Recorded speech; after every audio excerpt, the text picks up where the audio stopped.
El último turno de medianoche. La niebla se arremolinaba en las calles empedradas de Salem, Massachusetts, en el otoño de 1692. Las linternas de aceite parpadeaban en las ventanas de las tabernas, proyectando sombras danzantes que parecían susurrar historias olvidadas. En la taberna El Cuervo y la Luna, Thomas Ward, un mesero de rostro curtido y ojos inquietos, limpiaba una mesa de madera gastada. El aroma a pan recién horneado y cerveza especiada llenaba el aire, pero esa noche, algo más flotaba entre las vigas del techo, una tensión que erizaba la piel. Thomas, de 30 años, había servido en la taberna desde que era un muchacho. Conocía cada crujido del suelo, cada mancha en las jarras de peltre. Sabía que los meseros, en aquellos tiempos, no solo llevaban platos y bebidas, sino que también eran los oídos de la ciudad, captando rumores y confidencias. Como decía el viejo dicho entre los de su oficio, un buen mesero escucha más de lo que habla, pero nunca olvida lo que oye. En Salem, donde las acusaciones de brujería encendían hogueras y alimentaban desconfianzas, esa habilidad era un arma de doble filo. Esa noche, la taberna estaba inusualmente tranquila. Solo un puñado de clientes permanecía, un mercader con la mirada perdida en su jarra, una anciana envuelta en un chal que murmuraba oraciones, y un hombre encapuchado en la esquina, cuya presencia hacía que Thomas sintiera un escalofrío. Había llegado al anochecer, sin decir una palabra, y pidió un plato de estofado con un gesto brusco.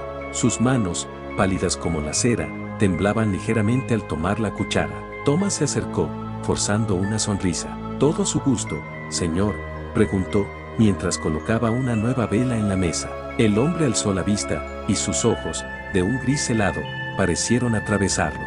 «Dime, mesero», dijo con una voz que era más un siseo, «¿has oído hablar de los que caminan sin ser vistos?». Thomas frunció el ceño, limpiando una jarra para disimular su incomodidad.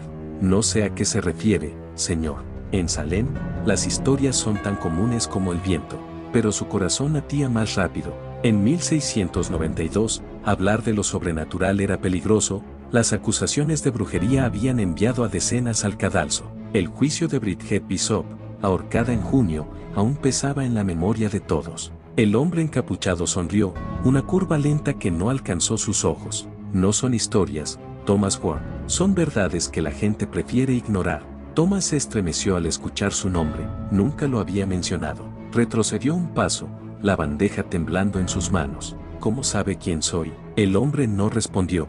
En cambio, señaló la ventana, donde la niebla parecía más densa, casi sólida. «Míralos», dijo. «Están ahí, esperando». Thomas giró la cabeza, pero no vio nada más que el velo grisáceo. Sin embargo, un frío inexplicable le recorrió la espalda, como si unos dedos invisibles rozaran su nuca. Intentó reírse, restarle importancia. «Solo es la niebla, señor. Aquí en Salem, siempre trae fantasmas a la imaginación». Pero sus palabras sonaron huecas. La anciana en la otra mesa alzó la vista, sus ojos vidriosos fijos en él. «No es la niebla, muchacho», dijo con voz temblorosa. «Es ellos, los que no descansan». Thomas sintió que el aire se volvía pesado, como si la taberna misma estuviera conteniendo el aliento. Recordó las historias que circulaban entre los meseros de Salem, rumores de clientes que aparecían en noches de tormenta, pedían una mesa y desaparecían sin dejar rastro. Algunos decían que eran las almas de los acusados de brujería, buscando justicia. Otros, que eran algo peor, algo que ni los reverendos podían nombrar. El mercader, hasta entonces callado, se puso de pie abruptamente, derribando su jarra. «Basta de tonterías», gritó, pero su voz temblaba. «No quiero escuchar más». Salió corriendo hacia la puerta, pero al abrirla, un viento helado irrumpió, apagando las velas. La taberna quedó sumida en pinambres, salvo por el débil resplandor de la chimenea. Thomas dio un paso atrás, su respiración agitada. «Señores, por favor, cálmense. Solo es una noche fría». Pero sus palabras eran más para sí mismo. El hombre encapuchado se levantó lentamente, su capa rozando el suelo como un susurro. «No es solo una noche, Thomas, es su noche». Un golpe seco resonó desde la cocina. Thomas giró la cabeza, el corazón en la garganta. «¿Quién está ahí?», llamó, pero solo el silencio respondió.